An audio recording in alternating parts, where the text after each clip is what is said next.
جس اعظم خان کو میں جانتا ہوں وہ ایماندار آدمی ہے، قابل آدمی ہے، اور جس طرح کی باتیں میں نے پڑھی ہیں سائفر میں وہ کہہ نہیں سکتا۔ جب تک میں اعظم خان کے منہ سے نہیں سنوں گا میں مانوں گا نہیں، کیونکہ اس میں یہ کئی باتیں حقیقت کے ساتھ نہیں ہیں، یا تو زبردستی سے اسے کروایا گیا ہے۔ سائفر میں دو مین چیزیں ہیں، باقی تو اور بھی چھوٹی موٹی چیزیں ہیں۔ سب سے بڑی چیز لکھی ہوتی ہے کہ جی عمران خان کو آپ نے عدم اعتماد کی ووٹ میں پاکستان کے پرائم منسٹرشپ سے ہٹانا ہے، اور ایک اور چیز لکھی ہوتی ہے کہ عمران خان نے اکیلا فیصلہ کیا کہ روس جانے کا۔ آپ کو پتہ ہے روس اور تب تک جنگ شروع ہو چکی تھی روس کی یوکرین میں، تو عمران نے اکیلے نے فیصلہ کیا، جبکہ اسد مجید ہمارے ایمبیسڈر کہہ رہے ہیں کہ نہیں، عمران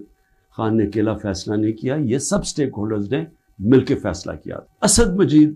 سلام کرتا ہوں میں اپنے ایمبیسڈر کو، وہ کہتا ہے اس کے بعد جو مجھے میسج کہ ان کے خلاف آپ کو پروٹیسٹ کرنا چاہیے، ڈیمارش کرنا چاہیے،